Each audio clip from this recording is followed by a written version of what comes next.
প্রিয় চাকরি প্রার্থী ভাই বোনেরা, আসসালামু আলাইকুম। আপনারা যারা সরকারি প্রাথমিক বিদ্যালয়ের সহকারী শিক্ষক পদে আবেদন করবেন তাদের জন্য আজকের ভিডিওটি। এই ভিডিওতে আমি বলবো যে কিভাবে আপনারা খুব সহজেই ঘরে বসে আপনাদের কম্পিউটার, ল্যাপটপ বা মোবাইল দিয়ে আবেদন করবেন। আবেদন করা খুবই সহজ। এইভাবে আপনি আবেদন করলে আপনি যে কোনো চাকরির পরীক্ষায় আবেদন এইভাবে আপনি করতে পারবেন। সেজন্য আপনি সম্পূর্ণ ভিডিওটি দেখুন। তো চলুন শুরু করি। প্রথমে আপনার মোবাইল বা ল্যাপটপ বা কম্পিউটারের গুগল ক্রোম ব্রাউজারে চলে যাবেন। এরপরে এর সার্চ বারে আপনি লিখবেন www.dpe। দেখেন আমার চলে আসছে। আমি সার্চ বারে লেখা শুরু করছি www.dpe.teletalk.com.bd। এটা আপনি সম্পূর্ণটা লিখবেন। যদি আপনার না আসে, যদি নিচে আপনি এটা লেখার সাথে সাথে দেখবেন যে আপনার সাজেস্ট করতেছে যে এইটা কিনা, তা আপনি আপনি ক্লিক করলেন, সাথে সাথে এই পেজটায় চলে যাবেন। দেখেন অ্যাপ্লিকেশন ফর্ম লেখা আছে, এইখানে আপনি ক্লিক করলেন। অ্যাপ্লিকেশন ফর্মে আপনি ক্লিক করলেন। অ্যাপ্লিকেশন ফর্মে আপনি ক্লিক করার সাথে সাথে দেখবেন যে এই পেজটা আসছে। এই পেজটার আপনি দেখেন এখানে অ্যাভেলেবেল পোস্ট, এই জায়গাটা খেয়াল করেন। এই জায়গাটা আপনি ক্লিক করবেন। করলাম অ্যাসিস্ট্যান্ট টিচার, সহকারী শিক্ষক। দেখেন রংপুর, বরিশাল, সিলেট, রাজশাহী, খুলনা, ময়মনসিংহ বিভাগগুলোর নাম দেওয়া আছে। আপনি জাস্ট এইখানে এটা ক্লিক করলেই সাদাটা কি হয়ে যাবে, এই যে দেখেন এখানে রেড ব্লিঙ্কিং করতেছে। এরপরে আপনি নেক্সটে যাবেন। নেক্সটে ক্লিক করার সাথে সাথে আপনার দেখেন এই পেজটা চলে আসছে। নেক্সটে আমি ক্লিক করছি, সাথে সাথে এই পেজটা চলে আসছে। এখানে লেখা কি পোস্ট নেম, দেখেন অ্যাসিস্ট্যান্ট টিচার, সহকারী শিক্ষক। এবারে আপনি দেখেন এক্সামিনেশন, এই দেখেন সিলেক্ট করতে বলছে। আপনি এখানে ক্লিক করলে সাথে সাথে আপনার এক্সামিনেশনটা চলে আসবে। কি কি এক্সামিনেশন দেখেন, এই যে এসএসসি, যারা এসএসসি পাস করছেন অথবা দাখিল, এগুলো সব সমমানের। তাহলে এসএসসি ভোকেশনাল, ও লেভেল, তারপরে এসএসসি ইকুইভ্যালেন্ট, তারপরে দাখিল ভোকেশনাল, এইগুলি আপনি যে কোনো একটা সিলেক্ট করবেন। এখানে ক্লিক করলে আপনার কী হয়ে যাবে, সিলেক্ট হয়ে যাবে। আমি সিলেক্ট করলাম না। এরপরে আপনি বোর্ড এখানে আপনি ক্লিক করবেন। এই যে ক্লিক করার সাথে সাথে কোন বোর্ডের, আপনি মাদ্রাসা হলে মাদ্রাসা দিবেন, এই যে মাদ্রাসা। এরপর যে বোর্ডের হন, বরিশাল, চিটাগং, যাই হয়, বা দেখেন ফার্মাসি কাউন্সিল অফ বাংলাদেশ, দেখছেন। তো এইগুলো আপনি যে কোনো একটা সিলেক্ট করে দিবেন। এরপরে আপনি পরে রোল নাম্বারে আসবেন, তারপরে রেজিস্ট্রেশনে সিলেক্ট করবেন, তারপর পাসিং ইয়ার সিলেক্ট করবেন। এটা আপনার কষ্ট করে শুধু এই রোল নাম্বারটা, এই রেজিস্ট্রেশন নাম্বারটা আপনার লিখতে হবে। কিন্তু এই পাসিং ইয়ার দেখেন, এগুলো সিলেক্ট করলেই সাথে সাথে এই যে আপনার সাল, আপনি স্ক্রল করলে নিচে যেতে পারবেন, উপরে যেতে পারবেন।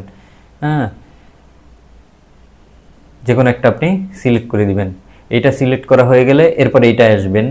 তারপর দেখেন এখানে ঠিক এই এক্সামিনেশন এইচএসসির ক্ষেত্রেও আপনি এখানে ক্লিক করলে সাথে সাথে আপনি কি পাস, কোন জায়গা থেকে পাস করছেন, এসএসসি ভোকেশনাল নাকি এসএসসি বিএম নাকি ডিপ্লোমা ইন ফার্মাসি, আপনি সব আপনি এখান থেকে পূরণ করতে পারবেন। এরপর বোর্ড দিবেন, এরপর রোল নাম্বার দিবেন, রেজিস্ট্রেশন নাম্বার দিবেন, পাসিং ইয়ার দিবেন। এটা এই সব কিছু পূরণ করার পরে আপনি নেক্সটে ক্লিক করবেন। এই যে দেখেন নেক্সট, এইখানে ক্লিক করবেন। দেখেন নেক্সটে ক্লিক করার সাথে সাথে এই পেজটা আপনারা পাবেন। এই পেজে দেখেন অ্যাপ্লিক্যান্ট নেম, এটা অটো পূরণ হয়ে আছে, ফাদার্স নেম অটো পূরণ হয়ে আছে, মাদার্স নেম অটো পূরণ হয়ে আছে, তারপর ডেট অফ বার্থ অটো পূরণ হয়ে আছে, ন্যাশনালিটি অটো পূরণ হয়ে আছে। এবার দেখেন জেন্ডার অটো পূরণ হয়ে আছে। তার মানে হচ্ছে এই যে দেখেন ইংলিশে যেগুলো লেখা লাগবে এগুলো কিন্তু অটো পূরণ হয়ে আছে। আপনার এখান থেকে পূরণ করতে হবে কি, আবেদনকারীর নাম বাংলায়, আপনি বাংলায় আপনার নামটা আপনি পূরণ করবেন। এখন দেখেন এই যে অটো পূরণ কিভাবে হয়েছে, এই যে এর আগে আপনি এসএসসি এবং এইচএসসির যে তথ্য দিয়েছেন সেই অনুযায়ী অটো এইগুলো পূরণ হয়েছে। এবং যেটা বাকি আছে এই যে দেখেন সেখানে আপনি ক্লিক করবেন। যেমন হচ্ছে আপনি বাংলায় আপনার নাম, আপনার পিতার নাম, আপনার মাতার নাম, এরপরে আপনার এখানে রিলিজিয়ান, দেখেন রিলিজিয়ানে আপনি এখানে ক্লিক করবেন। ক্লিক করার সাথে সাথে দেখবেন আপনার এই যে সিলেক্ট করতে বলবে, যে কোনো একটার উপরে আপনি এখানে ক্লিক করবেন। যদি ইসলাম হয় তাহলে আপনি ইসলামের উপরে ক্লিক করবেন, ঠিক আছে। এরপর দেখেন জেন্ডার, আপনি জেন্ডারের উপরে এরপরে আপনি দেখেন জেন্ডার পূরণ করা আছে। এরপর ন্যাশনাল আইডি যদি আপনি দিতে চান তাহলে ন্যাশনাল আইডির উপরে আপনি ক্লিক করবেন। এই যে দেখেন, আপনি যদি ইয়েস দেন তাহলে ইয়েস আপনি পূরণ করবেন।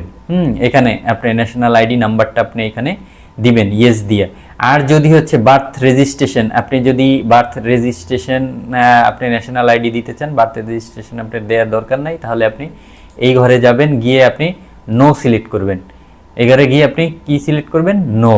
তারপর পাসপোর্ট আইডি, এটাও আপনার যদি না দিতে চান অবশ্যই আপনি সিলেক্ট করতে হবে কি নো, না দিতে চাইলে নো সিলেক্ট করতে হবে। এরপরে আপনার মোবাইল নাম্বার, যে মোবাইল নাম্বারটা আপনার সবসময় ইউজ করেন বা ইউজ করেন, তাহলে সেই মোবাইল নাম্বারটা আপনি দিবেন, যাতে এখানে অধিদপ্তর থেকে বা পরীক্ষার কোনো নিউজ যদি আপনার হয় তাহলে আপনাকে, বা টেলিটক থেকে আপনাকে এখানে SMS পাঠানো হবে। হ্যাঁ, আপনার মোবাইলে এই নাম্বারে আপনাকে SMS পাঠানো হবে যদি যেদিন পরীক্ষার যদি ডেট ঘোষণা করা হয়। তো যে এখানে যে মোবাইল নাম্বারটা দিবেন কনফার্ম মোবাইল নাম্বার, ওইটাই দিবেন। এরপর দেখেন ইমেল আপনার দিলেও হয় না দিলেও হয়, আপনি না দিলেও অসুবিধা নাই, ইমেল না থাকলে দেওয়ার দরকার নাই, থাকলে দিয়ে দিলেন সমস্যা নেই। অনেক সময় ইমেল দিলে ঝামেলা হইতে পারে বা ইমেইলের আপনার ভুল হইতে পারে, দেওয়ার দরকার নেই, না দিলে কোনো অসুবিধা নেই। এবার দেখেন কোটা স্ট্যাটাস, দেখেন এটা কিন্তু সিলেক্ট অবশ্যই করতে হবে। আপনার যদি এই যে কোনো একটা কোটা আপনার যদি না থাকে তাহলে আপনি কি দিবেন? নট অ্যাপ্লিকেবল দিবেন। এই যে আপনি নট অ্যাপ্লিকেবল আপনি সিলেক্ট করে ফেলবেন। এরপর দেখেন কেয়ার অফ আপনার বাবার নাম দিবেন, আপনার বাবা যদি বেঁচে না থাকে আপনার নিজের নাম দিবেন। এরপর দেখেন ভিলেজ, আপনার এই গ্রামের নাম বা আপনার যে আইডি কার্ড আছে, হ্যাঁ আপনার যে ন্যাশনাল আইডি কার্ড আছে সেই আইডি কার্ড অনুযায়ী আপনি গ্রামের নাম বা আপনার বাড়ির নাম্বার বা রোড নাম্বার এটা আপনি দিবেন। এরপরে ডিস্ট্রিক্ট সিলেক্ট করবেন, উপজেলা, তারপর পোস্ট অফিস, পোস্ট কোড, এগুলো সিলেক্ট করবেন, করে আপনি এখানে বসাই দিবেন। দেখেন প্রেজেন্ট অ্যাড্রেস ও পার্মানেন্ট অ্যাড্রেস আপনারা সবসময় সেম দেওয়ার চেষ্টা করবেন। হ্যাঁ, পার্মানেন্ট অ্যাড্রেস যেটা সেটা প্রেজেন্ট অ্যাড্রেসেও ব্যবহার করবেন, পার্মানেন্ট অ্যাড্রেসও ব্যবহার করবেন। তো পার্মানেন্ট অ্যাড্রেসের এইটা আপনি যদি প্রেজেন্ট অ্যাড্রেস অন্য জায়গায়ও থাকেন না, যদি থাকেন তাহলে অসুবিধা নাই, আপনি পার্মানেন্ট যেটা সেটাই এখানে পূরণ করবেন। এবার এইটা সেম এস দিবেন, সেম এস দিলে এটা অটো পূরণ হয়ে যাবে। দেখেন ডিস্ট্রিক্ট, উপজেলা, পোস্ট অফিস, পোস্ট কোড, এটা অটো পূরণ হয়ে যাবে। যদি পূরণ না হয় তাহলে কেয়ার অফটা আবার আপনি লিখে দিলেন, বা ভিলেজ বা এটা অনুযায়ী এটা আপনি লিখে দিলেন। এটা পূরণ করার পরে আমি মনে করি যে সেম অ্যাজ প্রেজেন্ট অ্যাড্রেস, এটা যদি আপনি দেন তাহলে প্রেজেন্ট এবং পার্মানেন্ট অ্যাড্রেস একই হয়ে যাবে। তাহলে এটা দেয়াই ভালো, যেহেতু এটা একটা উপজেলা ভিত্তিক নিয়োগ। এছাড়াও আপনারা বিভিন্ন শহরে দেখা গেছে মেসে থাকেন বা বাসায় থাকেন, সেই বাসা চেঞ্জ হতে পারে, তাহলে কোনো তথ্য আসলে, কোনো চিঠি আসলে হ্যাঁ আপনারা হচ্ছে দেখা গেছে নাও পেতে পারেন। সেজন্য আপনারা সবসময় পার্মানেন্ট অ্যাড্রেসে আপনার পার্মানেন্ট অ্যাড্রেসটা দেওয়ার চেষ্টা করবেন। এবং আপনার যে কাছাকাছি যে আপনার যে পোস্ট অফিস রয়েছে, এখানে যে পোস্ট অফিস আপনি পূরণ করবেন, সেই পোস্ট অফিসের যে পোস্টম্যান আছে তার ফোন নাম্বার আপনি অবশ্যই সবসময় রাখবেন, যে খোঁজখবর নেবেন। যেহেতু আপনারা চাকরি প্রার্থী, প্রায় চাকরির পরীক্ষা দেন, আপনি ফোন দিয়ে খোঁজ নেবেন যে আপনার নামে কোনো চিঠি আসছে কিনা। ঠিক আছে, তাহলে আপনার উপকার হবে। এবার দেখবেন যে এসএসসি ইকুইভ্যালেন্ট লেভেল, দেখেন এটা কিন্তু পূরণ করা আছে, এরপরে এইচএসসিও পূরণ করা আছে, কারণ এর আগে তথ্য আপনি কিন্তু দিয়েছিলেন। এরপর দেখেন গ্রাজুয়েশন আপনি পূরণ করবেন। দেখেন এক্সামিনেশন আপনার কি, কোন কি এক্সামিনেশন আপনার, দেখেন অনার্স যদি হয় তাহলে আপনি অনার্স আপনি পূরণ করবেন। তারপরে আপনার ইউনিভার্সিটি আপনি সিলেক্ট করবেন। এই যে দেখেন আপনার এখানে ক্লিক করার সাথে সাথে আপনি স্ক্রল করে যে ইউনিভার্সিটির আপনি সেই ইউনিভার্সিটি পূরণ করবেন। এরপরে দেখেন এরপরে পাসিং ইয়ার, কোন সনে আপনি পাস করেছেন। হ্যাঁ, আপনার 4 বছর শেষ হয়, সেশনজট আপনি হিসাব করবেন না, আপনার যে অনুযায়ী আপনি যে পাস করছেন যে সালে হয় ওই সালটা আপনি দিবেন। 4 বছর মেয়াদি আপনি 4 বছর হিসাব করবেন। যে 11 সালে যদি আপনি এইচএসসি আপনি যদি 11 সালে ভর্তি হয়ে 11-12 সেশনে ভর্তি হন, তাহলে আপনার পাসিং ইয়ার হবে 2015। আর ঠিক আছে, আবার মাস্টার্স আপনার হবে 2016। এইভাবে সাবজেক্ট আপনি এখানে সিলেক্ট করবেন, আপনি কোন সাবজেক্টে পড়াশোনা করেছেন, আপনার রেজাল্ট এখানে সিলেক্ট করবেন। এখানে ক্লিক করলেই আপনার এখানে চলে আসবে। যদি জিপিএ আপনি 4-এর স্কেলে দেন, এই যে দেখেন এখানে চলে আসবে, আপনি এটা পূরণ করে দিবেন। এরপরে আপনি কোর্স ডিউরেশন এখানে সিলেক্ট করলেই আপনি 4 বছর না 3 বছর এটা কিন্তু চলে আসবে, আপনি এটা পূরণ করে দিবেন। এরপর দেখেন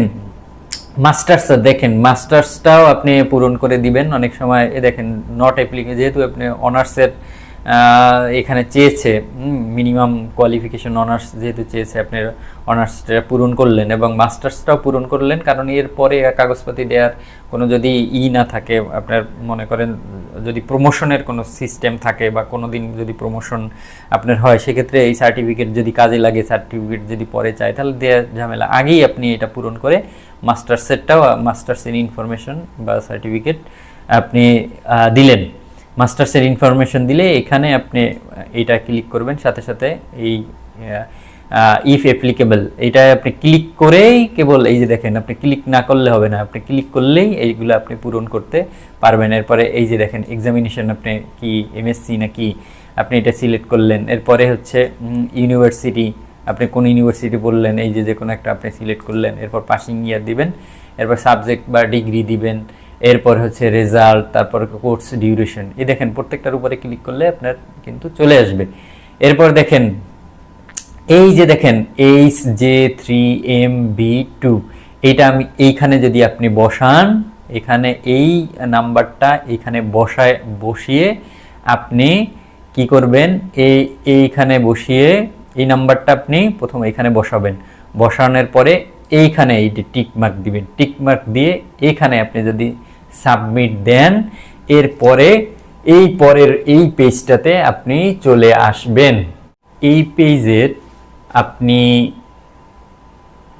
নিচে চলে যাবেন। নিচে চলে গেলে দেখবেন যে চেঞ্জ নিডেড, যদি আপনার কোনো ভুল হয়, কোনো তথ্য যদি আপনার ভুল থাকে, আপনি চেক করে নেবেন। যদি চেঞ্জ করতে হয় তাহলে আবার এখানে আপনি যদি ক্লিক করেন, তাহলে আপনি আবার চেঞ্জ করতে পারবেন। যদি চেঞ্জের প্রয়োজন না হয়, তাহলে আপনি এইবারে আপলোড করবেন, আপনার ফটো আপলোড করবেন, তাহলে আপনি এই জায়গাটায় ক্লিক করবেন, এই ব্রাউজারে এখানে ক্লিক করবেন। আপনার সাথে সাথে আপনার যে ব্রাউজারে আপনার ফটো আছে সেখান থেকে আপনি সিলেক্ট করলে এখানে সেই ফটোটা বসে যাবে। ঠিক ওই রকম আপনার সিগনেচারটাও যদি এইখানে ক্লিক করেন, তাহলে ওই যে ব্রাউজারে আপনার যেখানে আপনার ফটোটা সিগনেচারটা রয়েছে রিসাইজ করা, আপনারা জানেন যে ফটো আপনার লাগবে 300x300, আর আপনার সিগনেচার লাগবে 300x80। এটার জন্য আপনারা ফটো রিসাইজার নামে একটা অ্যাপ আছে, ওই অ্যাপটা আপনারা প্লে স্টোর থেকে ডাউনলোড করবেন। ডাউনলোড করে ওইখানে আপনি ফটো ওইখান থেকে খুব সহজেই আপনি রিসার্চ করতে পারবেন। ওটা আপনি ডাউনলোড করার পরে আপনি দেখবেন যে পেজ যখন প্রথম পেজটা আসে, ওইখানে লেখা আছে টেক ফটো বা হচ্ছে ব্রাউজার, আপনি ওখানে ক্লিক করে ওই ফটোটা আনবেন। এরপরে সাইজের ওইখানে আপনি এই যে 300x300 আপনি বসাতে পারবেন, বসিয়ে বা 300 সিগনেচার আপনি সিলেক্ট করে 300x80 দিলে, এরপরে সেভ দিলে আপনার ওইটা সেভ হয়ে যাবে। ওইখান থেকে আগে আপনি ফটো রিসাইজ করে আগে আপনার ব্রাউজারে আপনি সেভ করে রেখে দিবেন। তারপরে আপনি এই অ্যাপ্লিকেশন ফর্মটা আপনি পূরণ করবেন, যাতে আপনি এই ব্রাউজারে ক্লিক করলে ওইখান থেকে যেখানে আপনি রিসাইজ করা ফটো আছে ওইখান থেকে গিয়ে আপনি সিলেক্ট করলে এইগুলা এইখানে আপনার ওই রিসার্চ করা ফটো আপনার বসে যাবে।